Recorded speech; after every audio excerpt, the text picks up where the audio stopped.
row 1, column 1 will know where that is.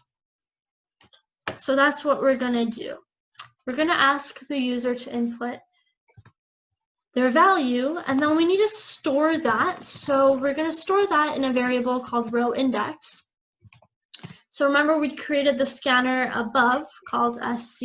So we're going to use that variable now, and we're going to store whatever the user puts using this syntax that we talked about in the previous video, this next int. Basically, it means whatever value, the next integer that is put into the program that the user gives us is going to be the value that is stored in row index. And we're going to do the same thing with call index. So we're going to create call index to represent what the user wants as their value for the index of the column. So once we do that, we are going to create a while loop, basically. So we're going to go through the elements of the array, essentially. So we're creating this while loop here that's going to go through our elements and basically these positions or slots in our board. And if it's not empty, then it's going to output this message to the user that's going to say that this cell is already taken. So it's going to ask the user to enter the row and column values again so we can store those values. So once that happens, we need a way to store those values again. So we're going to make our row index whatever the user puts in again. And we're going to do the same thing with our call index. So this is the same sort of logic and steps that we did up here. And then finally, we're going to make sure that we set our position here with the user's symbol. So this character here that we created basically is going to represent the user's symbol. So whether the user is the X or the O that we're going to be using for our tic-tac-toe game. So basically, this function allows the user to decide where they want to put their X or their O. So based on whatever the user puts in as their row and column index, that's where we're going to be putting this user symbol. So if the user decided at row 0, column 1, they wanted to place their symbol, then at row 0, column 1, we'll be able to put the X or O in that exact position. So now that we've done that, we need to create another function. Now this function is going to allow the computer to play, because remember, there are two players. So this function represents the user playing, and now we need something that represents the computer playing. Now, the user playing is a little different than the computer playing, because when the user is playing, it's a person. It's you, it's me, whoever is playing this game. So they need to be prompted by these instructions where they're able to input the values that they want. Now, when the computer plays, we're not going to have these instructions. The computer is just automatically going to perform this function. So let's create another function using the same syntax that we've been using, and we're going to call it comp play, which stands for computer play. And we're going to use the same parameters that we used previously, but instead of this character being for the user symbol, we'll call this the computer symbol. Now we're going to have our braces for this function, and now let's begin writing our logic for the computer to fill in a symbol at a given location. Try pausing the video and seeing if you can figure out the logic on how the computer is going to go through certain elements and fill it in with a value. So there's many different ways to do this. We're going to do a simple strategy and just have the computer find the first empty cell and put its symbol there. So the way that we're going to do that is we want to go through the board essentially and find the first empty cell. So we're going to do that by using the same nested for loop that we've been using. So we're going to be using our rows and our columns, and we're going to go through there. And we're going to be looking for an empty location.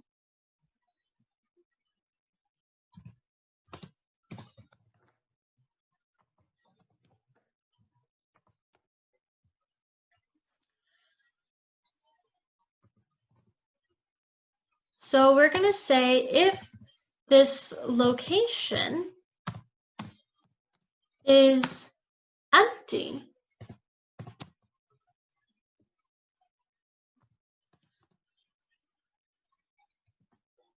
then we're going to put in our computer's symbol there.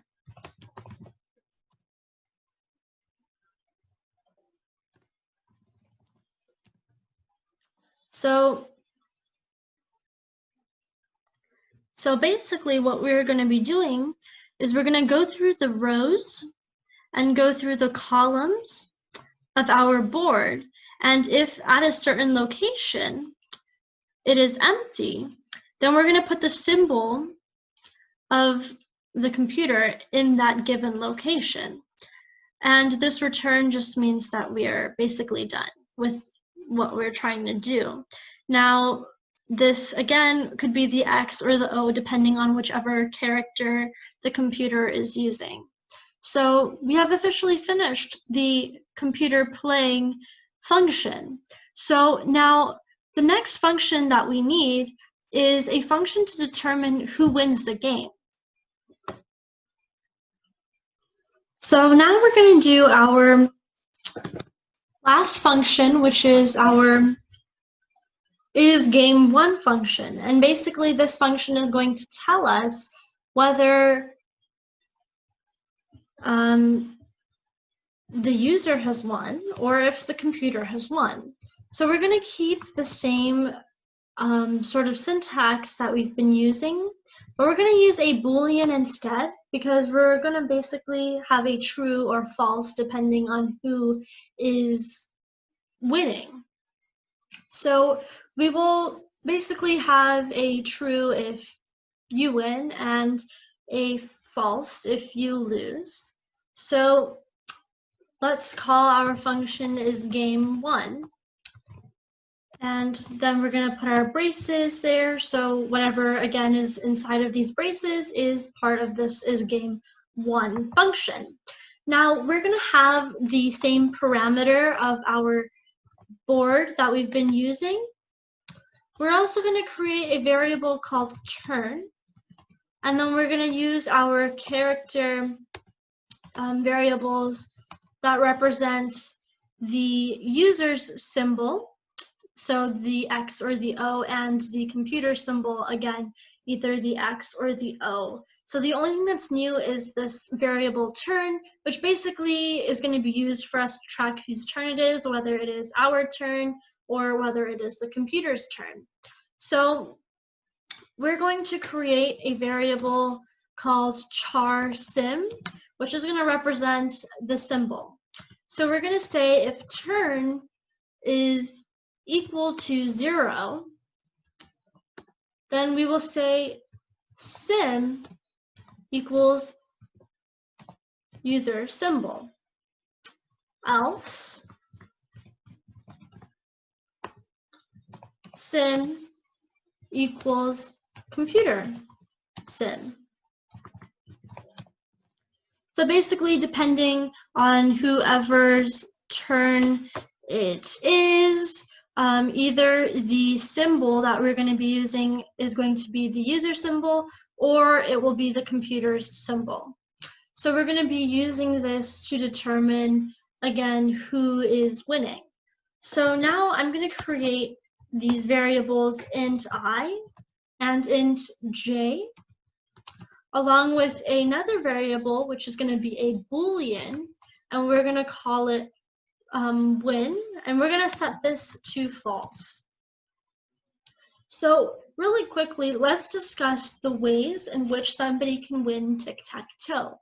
So someone can win by having all three of their X's or O's in a row, or they could have three of their symbols in a column, or they could have them in a diagonal. Now, if they have it in a diagonal, it could either be a diagonal from the left to the right, or it could be a diagonal from the right to the left. So basically, there's 4 cases in which you can win. So we're going to have to write something special for each of those cases to test if those conditions are met. So let's first start off by checking the rows. So now we're going to check if there is a win based off of the rows. So we're going to use our standard for loop that we've been using. And here I'm just saying I equals 0 because we've already declared this variable I above. And we're going to be going through the length, the size, and we're seeing if there has not been a win yet, right? And we're going to go through it. So we're going to kind of keep the same sort of structure that we've been keeping, and we're going to do our nested for loop again. We're going to use the variable j to go through our columns.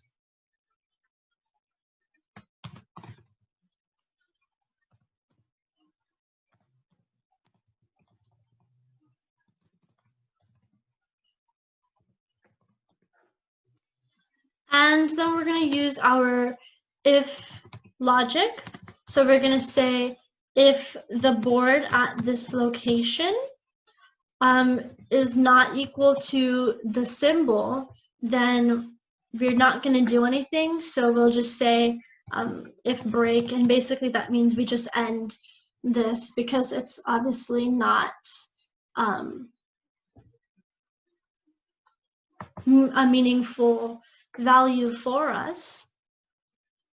And then we will say if j equals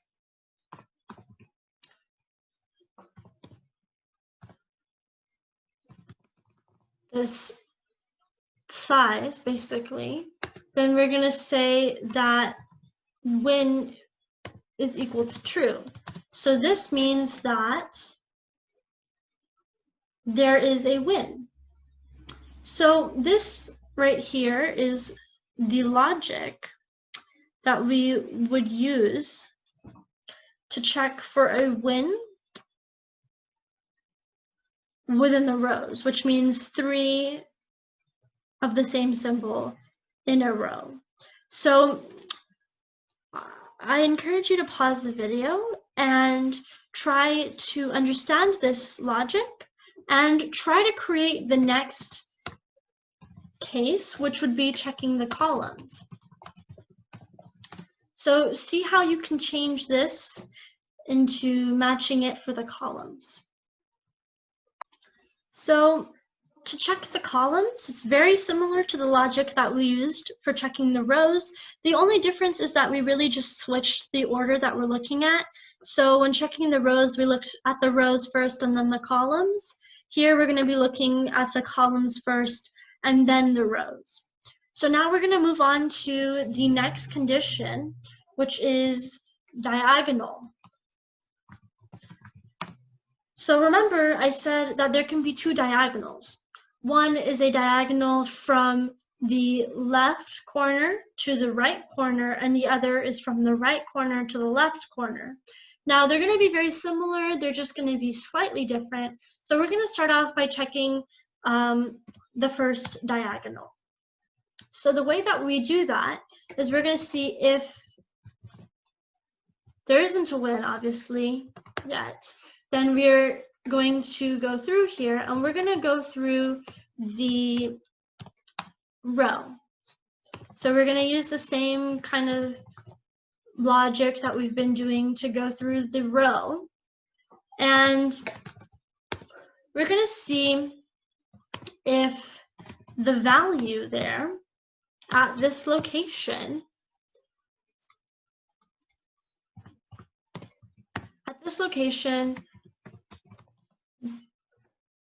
whether that equals a symbol that we are looking for. And obviously, if that's not the case, then we're going to break, right? And then we're going to have our statement that tells us that there's a win, which would be here.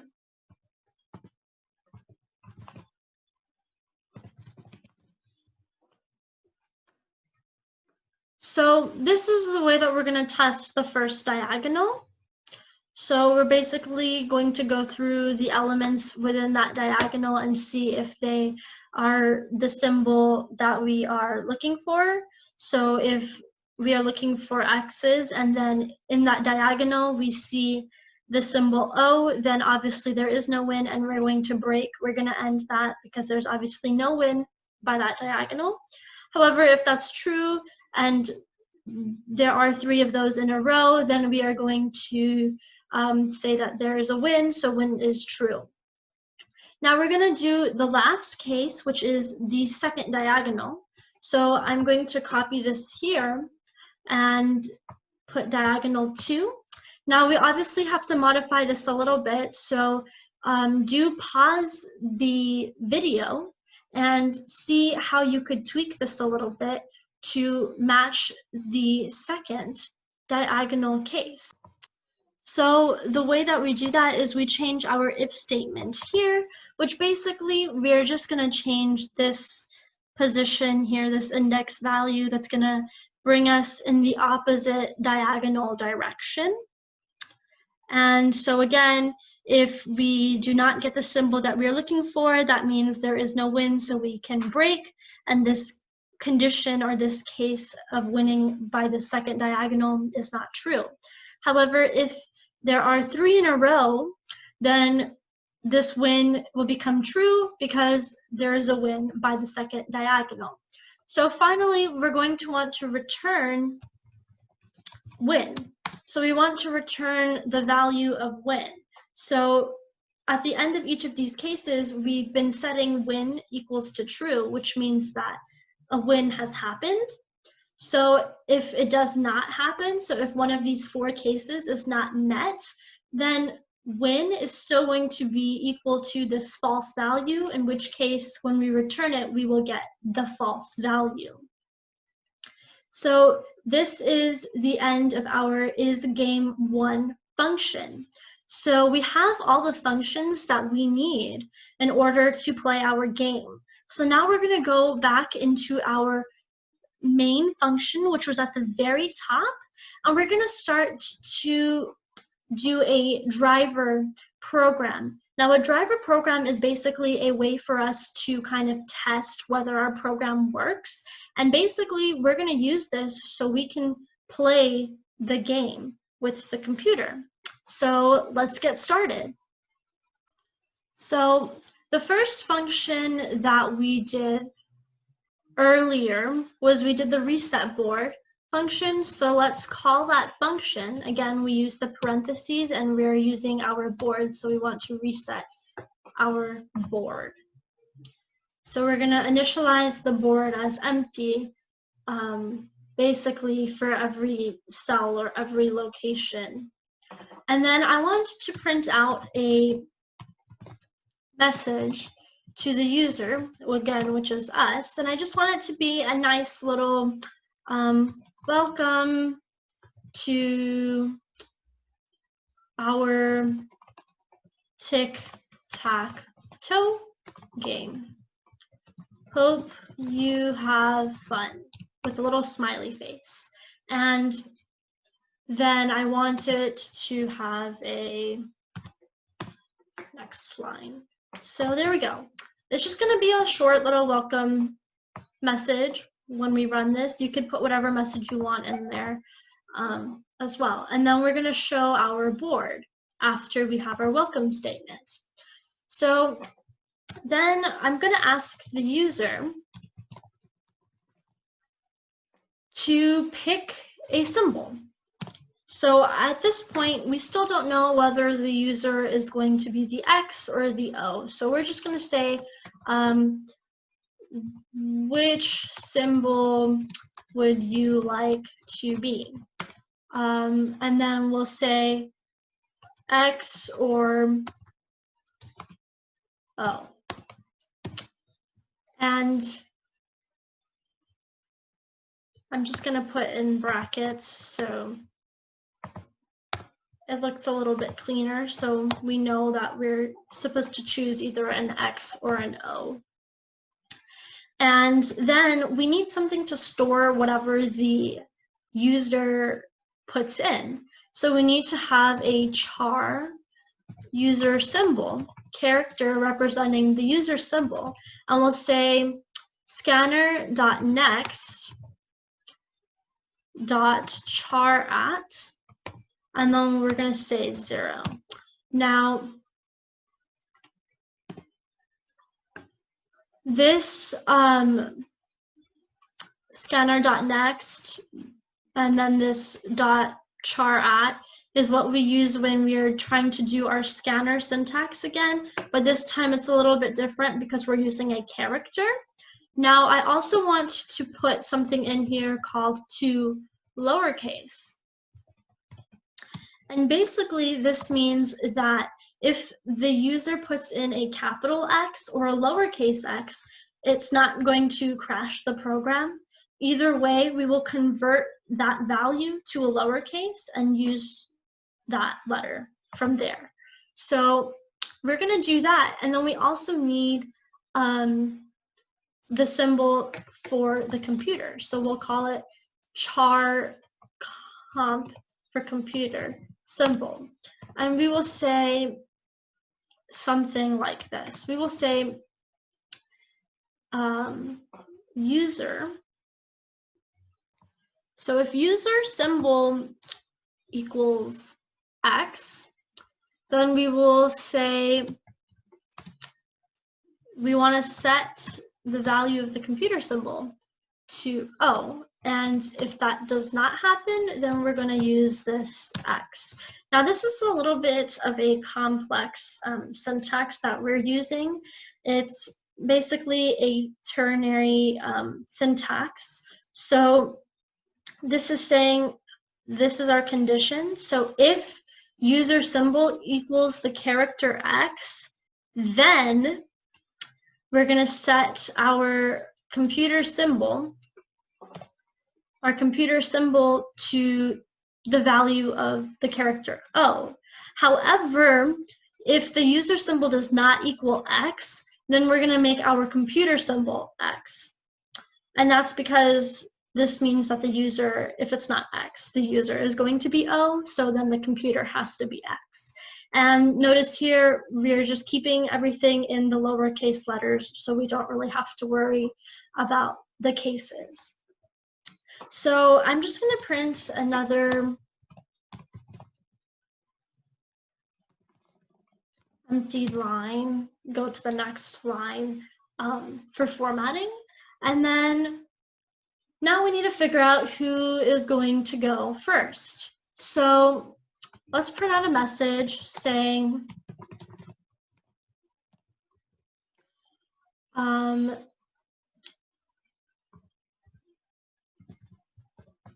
do you want to go first? And then we'll just do a simple yes or no, question mark. So we're going to ask the user if they want to go first, and then we need to store this answer. So we're going to create our character variable called ants, and we're going to again do this next dot to lowercase, and we're going to do the same Same syntax that we did above in this step here. And we're basically going to store whatever the user's answer is. Then we're going to create an int called turn. So we will have turn either equals 0. So if it equals 0, that represents the user. And if it equals 1, then that represents the computer. So this is going to keep track of whose turn it is to go. Then we're going to create another variable that's just going to keep track of how many empty cells we have left. So we'll call that remain count, and that's going to be an integer because we can't have half a cell. So we'll do size times size, and then every time something is occupied, we will deduct the value from our remain count current value. So now let's plan out the first game. So this is going to be the very first move. So if ant equals y, then this means that the user wanted to play first. So turn equals 0, that means again that it's the user's turn. So then we're going to allow the user to play, which means that we just call the function that we did earlier and we just let the user play. So we'll have the user play. Again, we're going to use our board and we're going to put in whatever symbol the user has. So this is basically going to let the user play, and it's going to put whatever location, whatever symbol is the user, so the X or the O, in the location that the user wants. So that's what we do. Else, then we're going to say turn equals 1. So if that's the case, then this means that this else basically means that the user responded with an N. So the user does not want to go first, in which case the computer goes first, which means that it's the computer's turn. So turn is equal to 1. And then we're going to call our comp play function, which basically means it's the computer's turn to play. So we're going to do the same thing with our board and computer symbol. So now, after each time we play, we want to display the board. So we're going to show our board, and we're going to do that. So we're calling our show board function again, and we're going to show our board. And then again, we're going to do our remain count minus minus. So remember, this remain count represents how many cells are remaining. So each time we fill up a slot because somebody has had a turn, that means there's one less slot or position on the board that is empty. So we want to subtract from that value. So we're going to keep doing this until somebody wins. So let's create a Boolean called done, and we're going to set that to false because right now no one has won. And basically, once somebody wins, then we'll be able to say that Boolean done is true. So we'll create a winner. So we'll say winner equals -1. So right now we have, again, 0 equals the user. We have 1 equals the computer. So I just put in this value of -1 to equal a draw. So either the user wins, the computer wins, or there's a draw, in which case nobody has won. So we're going to use a while loop to do this, and we're going to see who wins. So while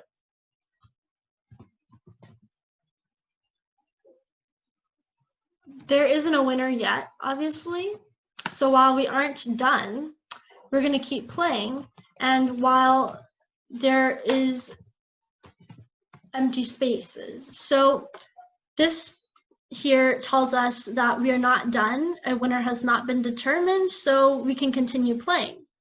Now, this here is telling us that we still have slots on the board that are empty. So the purpose of this is, what if we don't have any empty spaces, but nobody has one? Then that means that we will have a draw. So try pausing this video and seeing if you can fill in the rest of this while loop to help us play the game until we get a winner. So hopefully you got something like this. So we're going to see, we're going to use our done to see if the game has been won. So if there is a winner at this point, then we'll be able to set the winner, and this done will be able to be set to true. So if done is true, then that means we've had a winner. So the last person to have made a move, the last person who did something, the person who had the last turn essentially, is the person who won the game.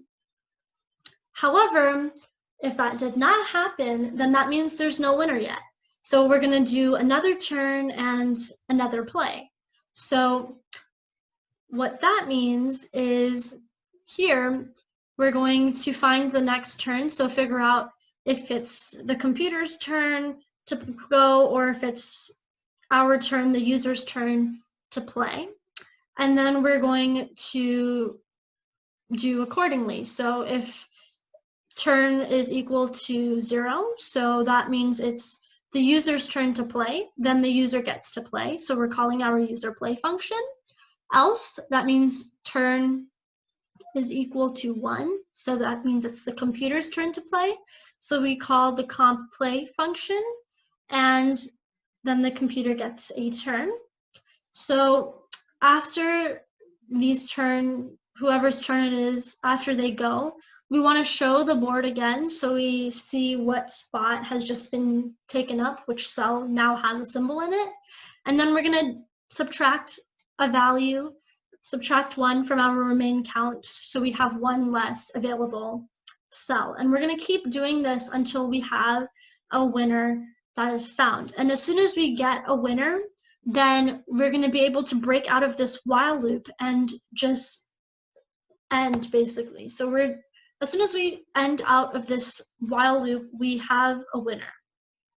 So we're basically done. Now all we want to do is just say who wins. So if winner equals 0, then that means that the user has won. So let's print out a system.out.println. Let's print out a statement telling the user that they have won. So let's just do a yay, you have won, exclamation mark. And then I'm just gonna copy this so I can reuse that. Then we'll say else if winner equals 1, then this means that the computer has won. So we're gonna do sorry, you have lost.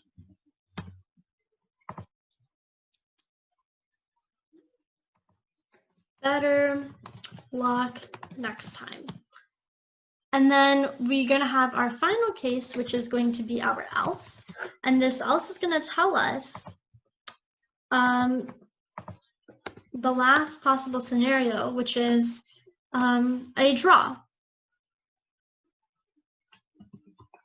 So I'll just do that.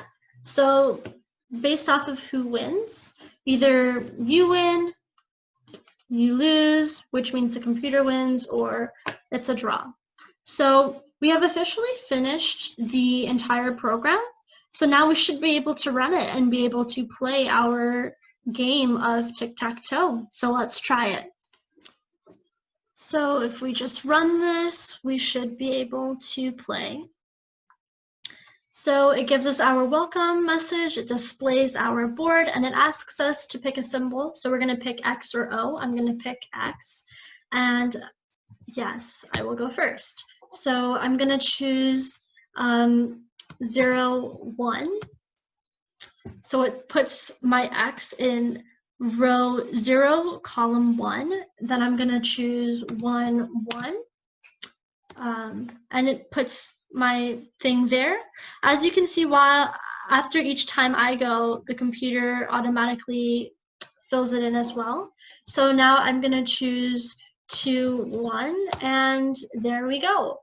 It works. I've won. So we've officially finished creating our tic-tac-toe game.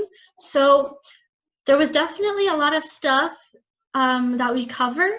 So now that we have something that works, I encourage you, of course, play around with it for a little bit, have some fun playing your tic-tac-toe game, but also try making changes within each function and then see what those changes do when you play it around. So make a change to each function, do one function at a time. So let's say I wanted to make changes in this user play function.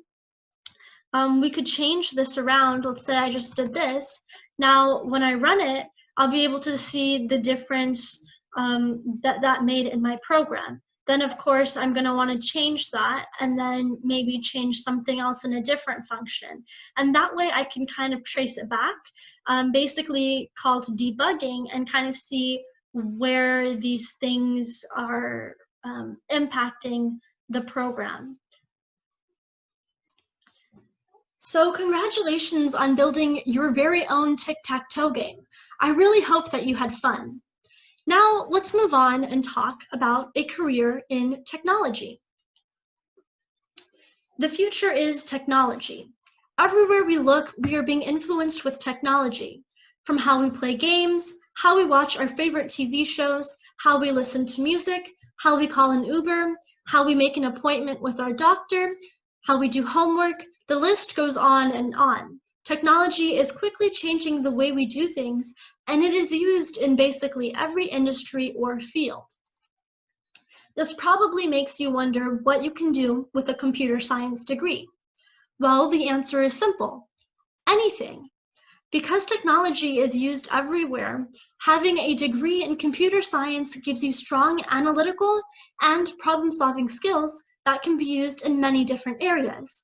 You could go into gaming, business, artificial intelligence, cybersecurity, application designing, programming.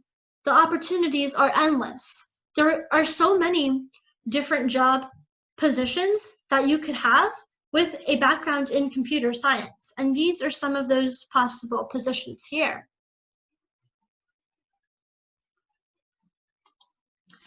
If you are interested in learning more, I recommend that beginners and younger students begin by using coding blocks or playing different coding games that help you develop the logical skills needed for coding. A great resource to get started for is code.org, which is a free site where you can unlock different challenges and games to help you get started. If you are a little more advanced, I recommend you dive deeper into a programming language that you are interested in. I personally started off with Java myself, and because of that, it became a lot easier for me to pick up other languages like C, C++, Python, and so on. Since you already know some of the basics of Java, I recommend that you dive deeper into the principles of Java and see what else you can learn. So, with that being said, congratulations on following along. You have officially earned your first degree black belt. Keep learning so that you can earn your second degree, third degree, and so on. If you have any questions, feel free to reach out to me at the email provided below or at PCC STEM. Thank you for your time today, and I hope that you had a lot of fun. Stay safe and keep learning. Remember, even if you learn only one new thing a day, that's still one more thing you know today that you didn't already know yesterday. See you next time. Thank you.